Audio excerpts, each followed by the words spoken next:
হুজুর ভালো আছেন কিনা, হুজুর মাহফিলে কখন পৌঁছাবেন, মানে একটা উদ্গ্রীব।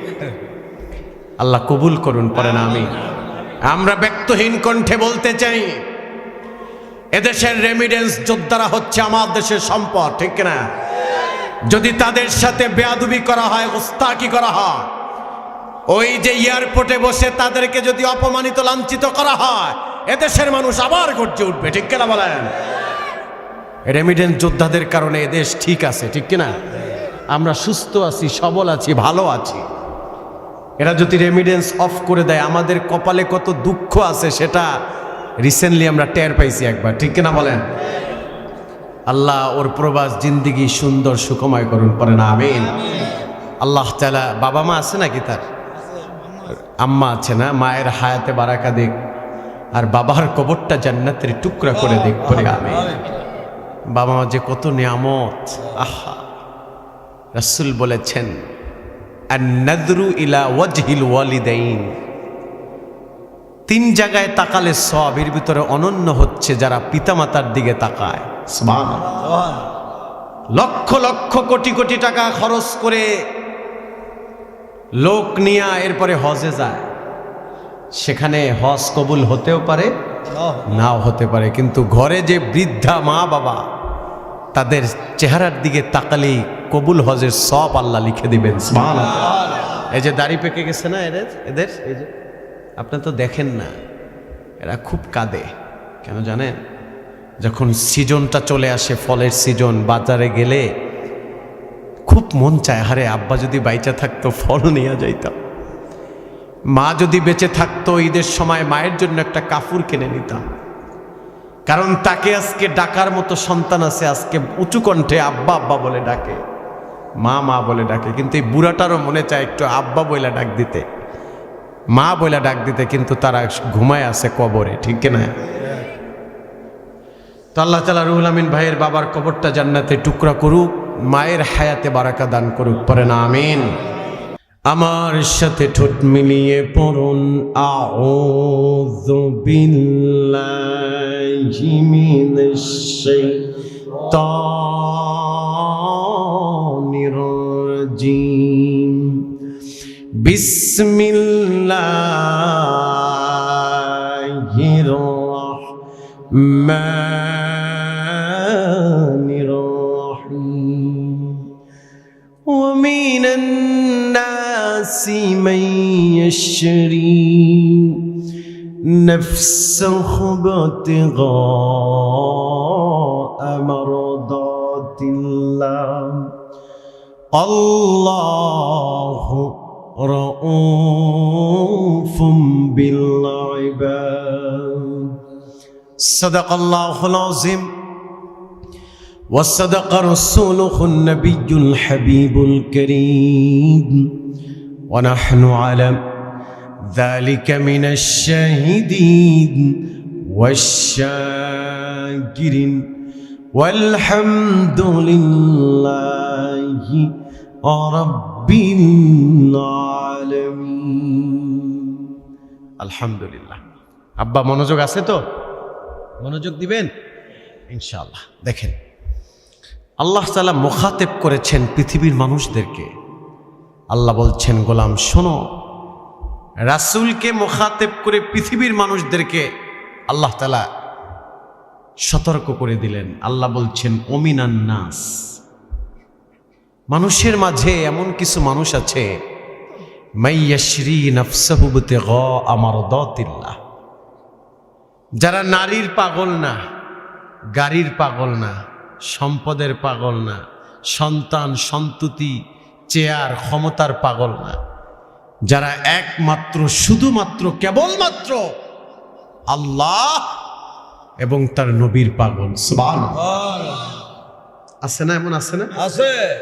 বলে, মিয়া সাহেব কি খবর? কয়, আছি আলহামদুলিল্লাহ। বলে, তোমার ভাই 5টা বাড়ি করলো, তুমি কি করলা? তার ওই বাড়ি নিয়ে কোনো লোভ লালসা নেই, সম্পদ নিয়ে লোভ লালসা নেই, তার ক্ষমতা নিয়ে লোভ লালসা নেই, চেয়ার নিয়ে লোভ লালসা নাই। লোভ লালসাটা ওইখানে নবীর প্রেমের কথা শুনলেই সেখানে সে হাজির হয়। সুবহানাল্লাহ। আল্লাহ রাসূলের কথা যেখানে আছে সে সেখানে আসে, সে জীবনও দিতে পারে। সুবহানাল্লাহ। এতটা ভালোবাসে আল্লাহ এবং তার রাসূলকে। আল্লাহ বলছেন দুনিয়াতে এমন মানুষ আছে মাইয়াশরি নাফসাহু বিতিগা মারদাতিল্লাহ, এমন নফসও আছে যারা গাড়ির পাগল না, সম্পদের না, প্রভাব প্রতিপত্তি আভিজাত্য ক্ষমতা চেয়ার কিছুর পাগল না, ও শুধু আল্লাহ এবং তার নবীর পাগল। সুবহানাল্লাহ।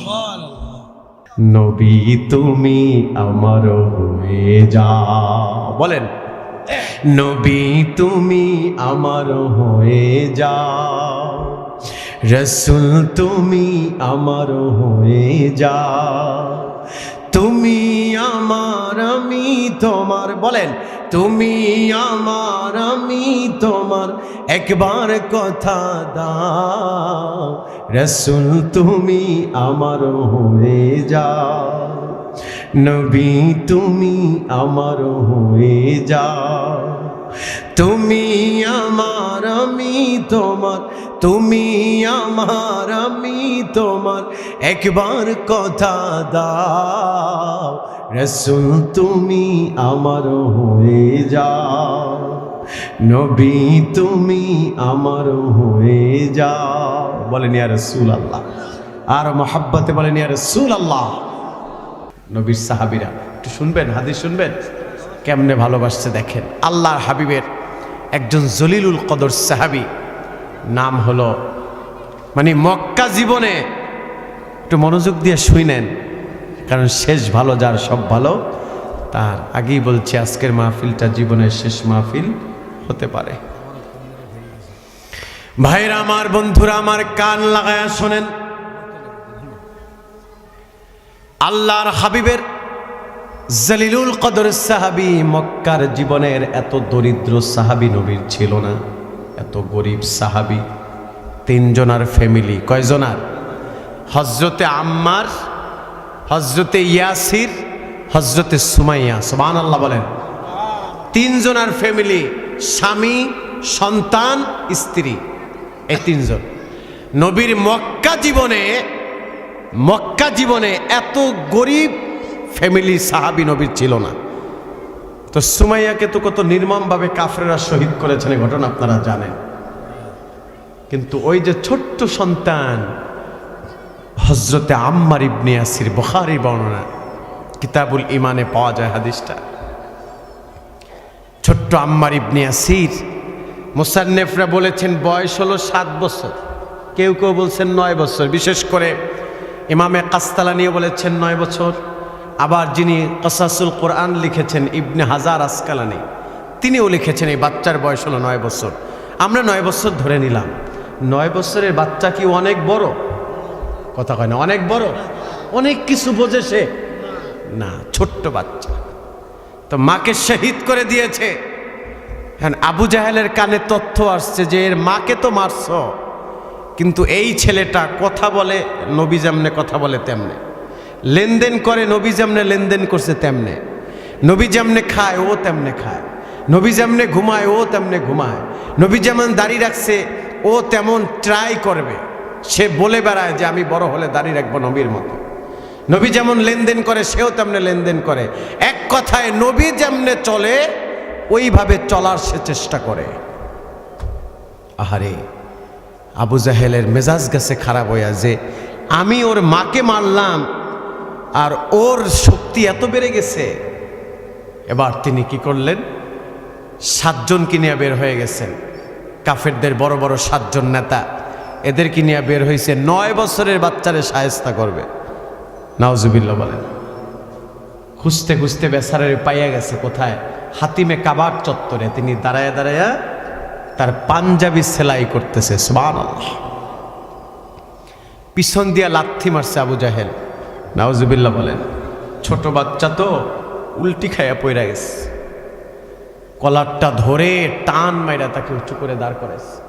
এই যে কলার ধরে দাঁড় করাইছে, কলার ধরে দাঁড় করায়া এমন ভাবে একদম উঁচু করে ধরছে, বেচারার মনে হয় শ্বাসরুদ্ধ হয়ে যাবে, চেহারাটা লাল হয়ে গেছে। বলতেছে আজকে তোকে সিদ্ধান্ত নিতে হবে, সিদ্ধান্ত নিতে হবে। হয়তো মুহাম্মাদের কদম ছাড়বি, আমাদের আদর্শকে গ্রহণ করবি, বিনিময় অডল সম্পদের মালিক করে দিব। নাউজুবিল্লাহ। আর যদি মুহাম্মাদের আদর্শ না ছাড়ো, তোকে আজকে নির্মমভাবে এখানে মারবো, পারলে যেন তোর মুহাম্মদ তোকে বাঁচায়। নাউজুবিল্লাহ বলেন। আহা, ছোট্ট মানুষ দুইটা হাত শক্ত করে পিছনে বাঁধল, বাইধা বলতেছে সময় আছে, কোনটা করবি? চোখের পানি ছেড়ে দিয়ে বলল, কাকে মৃত্যুর ভয় দেখাও? আল্লাহ আকবার। বয়স কত? 9 বছর। বলতেছে কাকে মৃত্যুর ভয় দেখাও, কাকে মৃত্যুর ভয় দেখাও? আমার মা শহীদ হয়ে আমাকে রাস্তা চিনায় গেছে, কোনটা জান্নাতের রাস্তা। সুবহানাল্লাহ। কয় তুই তো আমাকে মৃত্যুর ভয় দেখাও। শোন, মুমিনরা জীবনের বিনিময়ে আল্লাহর কাছ থেকে জান্নাত কিনে নিয়েছে। সুবহানাল্লাহ। যেদিন রাসূলুল্লাহর কদমে কালিমা পড়েছি, সেদিন থেকেই জীবনের সব রাসূলুল্লাহর কদমে ওয়াকফ করে দিয়েছি। সুবহানাল্লাহ। আবু জাহেল কয়, দেখছো বয়স কত আর তার কথার পাওয়ার কি? কয় যা তেল নিয়ে আয়, কেরোসিন তেল। কি তেল? চিনেন? কেরোসিন তেল চিনেন?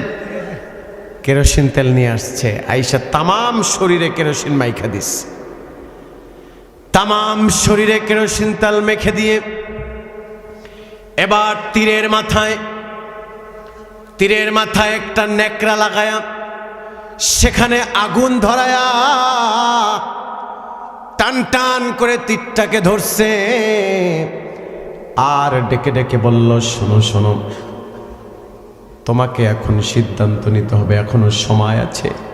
যদি মুহাম্মাদের আদর্শ ছেড়ে দাও তাহলে বেঁচে যাইবা। আল্লাহু আকবার। কি বলতেছে? এই যে আমার দিকে তাকান, বাচ্চাটা কি বলে জানেন?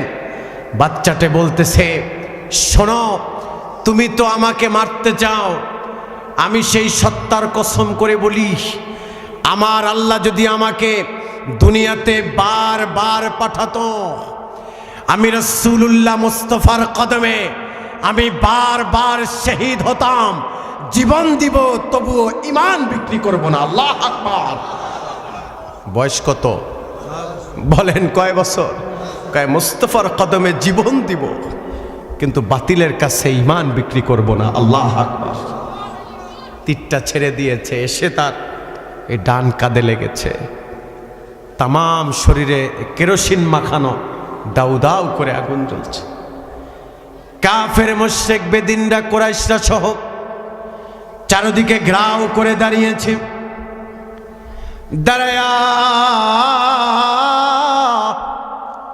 সবাই দাঁড়ায়া তামসা দেখছে রে, কেউই তার আগুন নিভাচ্ছে না। শুধু ওই ছোট্ট 9 বছরের বাচ্চাটা আসমানের দিকে তাকায়া আল্লাহর কাছে ডেকে ডেকে বলছেন, আল্লাহ ওয়া আনতা আনা ওয়া আনতাত তাওয়াবুর রহিম। আল্লাহ তুমি তো তুমি, আমি তো আমি, তুমি তো হচ্ছ তাওয়াব।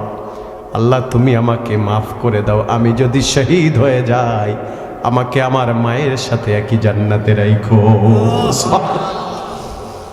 তার গায়ে আগুন জ্বলছে। এ মুসলমান শোনো,